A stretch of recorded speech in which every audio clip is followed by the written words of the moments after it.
Hello friends, welcome back to my channel. তো বন্ধুরা, বরবাদের মেন ভিলেন ফারহান, মানে আমাদের যিশুদা যে রোলটা প্লে করছে আর কি বরবাদে, আজকে যিশুদার জন্মদিন। সবার প্রথমে যিশুদাকে শুভ জন্মদিন জানাই, এবং সত্যি তার কাছ থেকে এরকম কিছু এক্সপেরিমেন্টাল কাজ আমরা চাই। খুব ভালো লাগলো। সব থেকে বড় কথা, এটা বলতে খুবই খারাপ লাগে যে আমাদের কলকাতা ইন্ডাস্ট্রি, মানে আমাদের টলিউড ইন্ডাস্ট্রি, যিশুদাকে কিন্তু সেভাবে কোনোদিনই কাজে লাগাতে পারেনি।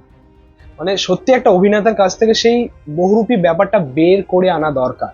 এটা মেকার্সদের দায়িত্ব। আপনারা সাউথের কাজ দেখেছেন, যিশু সেনগুপ্ত, তাকে সে কিভাবে কাজে লাগিয়েছে সাউথের মেকাররা, কাজ করিয়েছে, এবং কিভাবে বাংলাদেশ কাজ করাচ্ছে বাংলাদেশের মেকাররা। মেহেদী হাসান, বরবাদে দেখুন তার চরিত্রটা দেখুন, ভয় পেয়ে যাবেন আপনারা, লিটারালি ভয় পাবেন। এত সুন্দর, এত ইউনিক ভাবে আমরা পেতে চলেছি যিশুদাকে। ভাই সিরিয়াসলি, অনেক দিন পর, মানে বাংলা ইন্ডাস্ট্রিতে তো আমি দেখিনি যে তাকে এইভাবে কোনোদিন কাজে লাগানো হচ্ছে, বাট সাউথে দেখেছি। এবার আমরা দেখতে পাচ্ছি বাংলাতে, মানে ওপার বাংলার মেকাররা তাকে কাজে লাগাচ্ছে। সো অনেকদিন পর যিশুদাকে এরকম একটা ভয়ঙ্কর রূপে দেখতে পাচ্ছি। অসাধারণ যেভাবে তার ক্যারেক্টার ইন্ট্রোডিউসটা করানো হলো আর কি এই ভিডিওটার মাধ্যমে, এটা দরকার ছিল। ঠিক যেটা করেনি খাদানের মেকার্সটা। আমি এর আগে বারবার বলেছিলাম যে তুমি টিজারে দেবদাকে ফোকাস করছো, তুমি ট্রেলারে দেবদাকে ফোকাস করছো।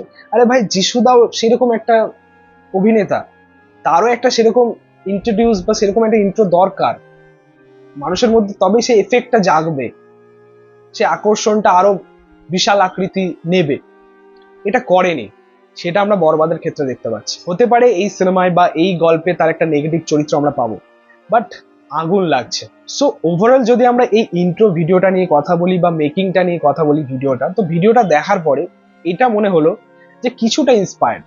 রকি যেভাবে পুলিশ স্টেশন অ্যাটাক করেছিল বা যেভাবে টার্গেট করেছিল আর কি, ঠিক সেই দৃশ্যটাকে কিছুটা ইন্সপায়ার্ড। আপনারা যদি দেখবেন গাড়ি থেকে নামছে এবং একটা বন্দুক ওঠাচ্ছে এবং গুলি করছে আর কি থানায়, পুলিশদের উপরে গুলি তাক করছে।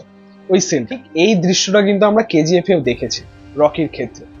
তো এটা পুরোপুরি কপি বা হুবহু কপি বলা যায় না। এটা বলতে পারো যে মেন যে প্লটটা সেটা এক, বাট ডিজাইন আলাদা, তাদের প্রেজেন্টেশন আলাদা, এগুলো আলাদা হতে পারে। বাট ওভারঅল সত্যি বলতে ইন্ট্রো ভিডিওটা কিন্তু খুব ক্যাচি লেগেছে, বেশ একটা গুজবাম কাজ করেছে।